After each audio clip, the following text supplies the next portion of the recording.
Radhe Radhe dear students, कैसे हैं आप सब। नमो नमः, शुभ आगमनम। आर्यव्रत ऑनलाइन क्लासेस में आप सभी का स्वागत है। और कल हम कर रहे थे वर्ण विचार, और वर्ण विचार में ही थोड़ा टॉपिक जो रहा था कल, वो टॉपिक आज आपको करवा रहा हूँ। अयोगवा कल मैंने नहीं बताए थे आपको कितने होते हैं, ठीक है। अयोगवा उन्हें कहते हैं जिनका बिना किसी अन्य के उच्चारण करना संभव ना हो, ठीक है। किसी न किसी के साथ जो आते हैं ये कहलाते हैं अयोगवाह। सबसे पहले अनुस्वार। अनुस्वार अनुस्वार होता है। अनुस्वार जैसे इसे कहते हैं, ये जो किसी के ऊपर बिंदु आता है ना, अंग, इसे कहते हैं अनुस्वार, ठीक है। उसके बाद में 2 नंबर पे होता है विसर्ग। क्या होता है बेटा? विसर्ग। और विसर्ग का उच्चारण होता है आधा है, जैसे अह, ठीक है। और तीसरा अयोगवा क्या होता है? तीसरा होता है बेटा अर्ध विसर्ग। क्या होते हैं? अर्ध विसर्ग।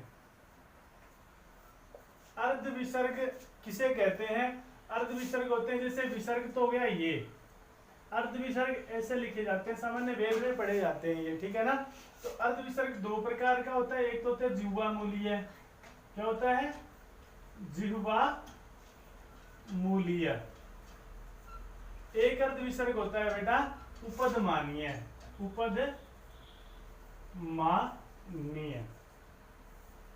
जिह्वा मूलीय वे अर्ध विसर्ग होते हैं जो क या ख से पहले जो आते हैं, उन्हें क्या कहते हैं? जिह्वा मूलीय। उपदमानीय वे होते हैं जो अर्ध विसर्ग प या फ से पहले आते हैं, ठीक है ना, उन्हें क्या कहेंगे? उपदमानीय कहेंगे, ठीक है। और चौथा जो अयोगवा होता है वो होते हैं यम वर्ण। यम वर्ण 4 होते हैं। कौन कौन से? ये चारों वर्ण, ये जो 4 वर्ण हैं, ये 4 शब्द के अंदर ही आते हैं और ये वेद में पढ़े जाते हैं, ठीक है ना। कौन कौन से होते हैं वो बता। सबसे पहले होता है पलिक्कनी। क्या होता है बेटा? पलिक्कनी, ठीक है। दूसरा सखनतु।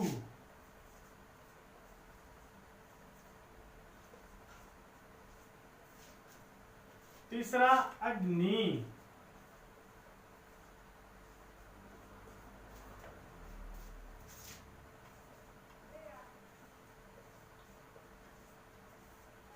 घ्नन्तु। इनके अंदर ये जो पहले वाला जो वर्ण है, इन्हें यम वर्ण बोलते हैं, ठीक है ना। तो ये यम वर्ण कितने होते हैं? 4 होते हैं। इस प्रकार अयोगवा टोटल कितने हुए? अनुस्वार, विसर्ग, अर्ध विसर्ग और यम, 4 क्या कहलाते हैं? प्रकार के जो वर्ण होते हैं, उन्हें, इन चारों को हम अयोगवा कहलाते हैं। अयोगवा की टोटल संख्या होती है 4, ठीक है बेटा। अगला टॉपिक हमारा पाणिनीय शिक्षा के अनुसार वर्णों की संख्या। बस याद रखना आपको, पाणिनीय शिक्षा के अनुसार वर्ण कितने होते हैं। तो सबसे पहले स्वर। सबसे पहले क्या है बेटा? स्वर। स्वर कितने होते हैं? सॉरी, पाणिनीय शिक्षा के अंदर व्यंजन जो होते हैं वो 63 या 64 होते हैं। त्रिषष्टि चतुष्षष्टि वा वर्णा शंभु मते मता।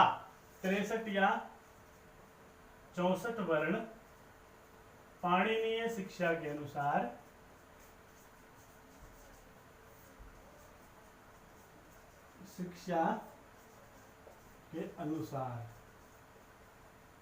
होते हैं, ठीक है। इनमें स्वर कितने होते हैं भाई? स्वर होते हैं 21 या 22, ठीक है। याद रहेगा कितने स्वर होते हैं? 21 या 22। कैसे होते हैं जी? गिनाता हूं आपको। ए, ई, उ और री। ये जो 4 होते हैं, ये ह्रस्व, दीर्घ और प्लुत होते हैं। अब बताओ ह्रस्व, दीर्घ, प्लुत क्या होता है? तो ह्रस्व, दीर्घ, प्लुत जानने के लिए हमें पता होना चाहिए कि स्वर 3 प्रकार का होता है। कितने प्रकार का होता है स्वर दिनेश? 3 प्रकार का होता है। और मनीष, स्वर 3 प्रकार का जो होता है, सबसे पहले होता है ह्रस्व। ह्रस्व कहते हैं एकमात्र ह्रस्वोगेयः, द्विमात्र दीर्घ उच्यते त्रिमात्रस्तु प्लुतो गई है, ठीक है ना। एक मात्रिक जो होते हैं जिनके उच्चारण करने में एक मात्रा का समय लगता है उन्हें कहते हैं ह्रस्व। किन्हें कहते हैं? ह्रस्व। एक मात्रिक ह्रस्व कहलाते हैं, ठीक है। ह्रस्व वर्ण होते हैं जैसे कि अ का जब उच्चारण करते हैं तो एक मात्रा का समय लगता है। द्विमात्रिक जिनके उच्चारण में ह्रस्व से दुगना समय लगे उन्हें क्या कहेंगे? द्विमात्रिक कहेंगे, जैसे कि आ। त्रिमात्रिक या प्लुत। द्विमात्रिक माने दीर्घ,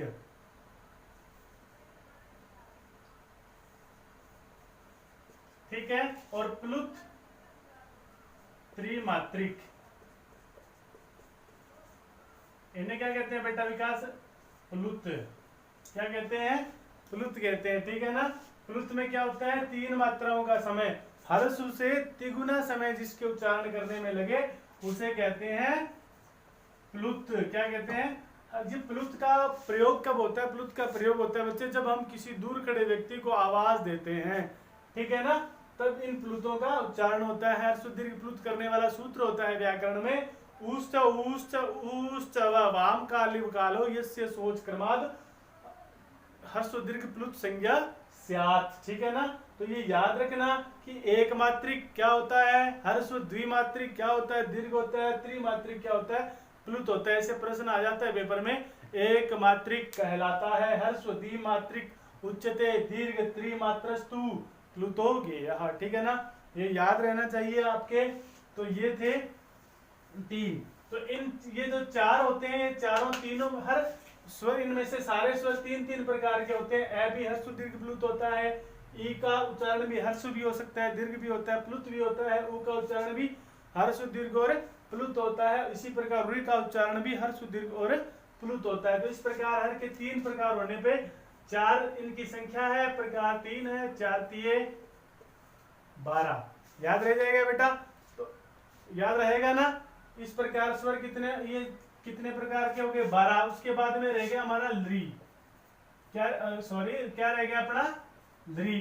लृ की ह्रस्व संज्ञा भी होती है या प्लुत भी होती है, ठीक है ना। इन दोनों में से ये एक प्रकार का होता है, कई बार ह्रस्व भी होता है, कई बार प्लुत भी होता है, ठीक है। इसलिए इसको हम क्या करते हैं? एक या दो संख्या में गिनते हैं, ठीक है ना।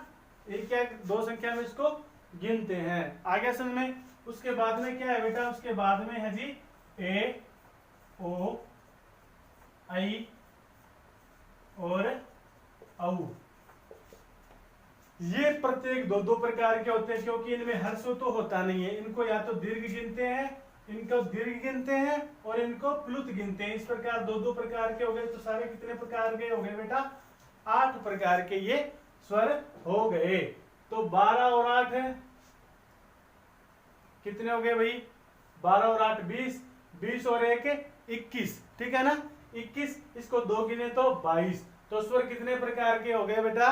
21 या 22, ठीक है ना। तो ये मिटा दूं, याद रख लेना आप, ठीक है ना। तो स्वर कितने प्रकार के हुए बच्चे? 21 या 22, ठीक है। उसके बाद में आते हैं व्यंजन। व्यंजन, व्यंजन कितने प्रकार का होता है?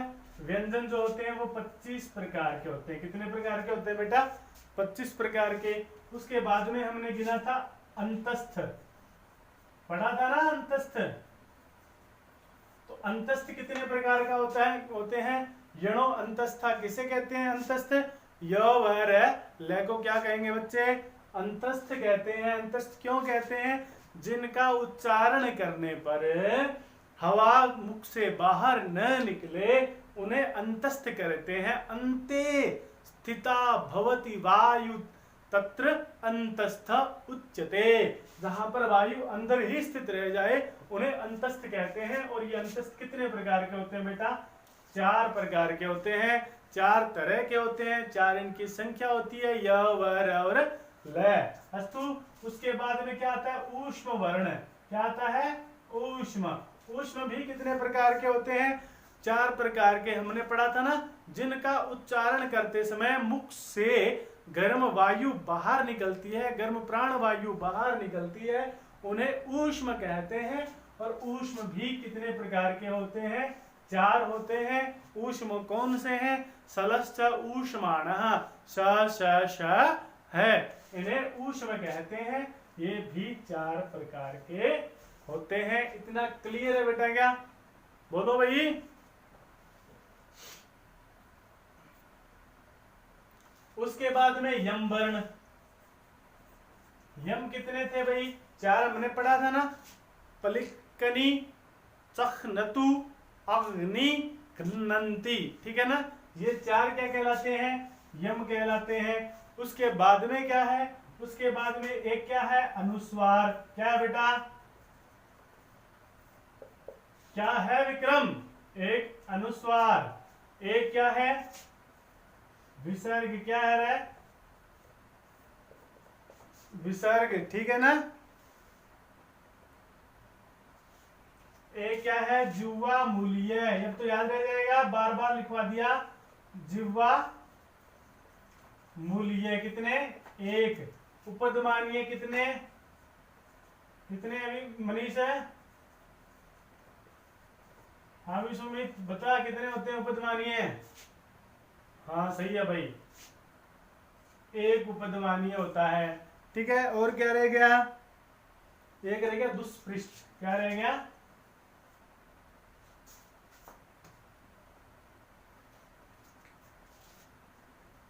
दुष्पृष्ठ। एक ये होता है। दुष्पृष्ठ कैसे लिखा जाता है?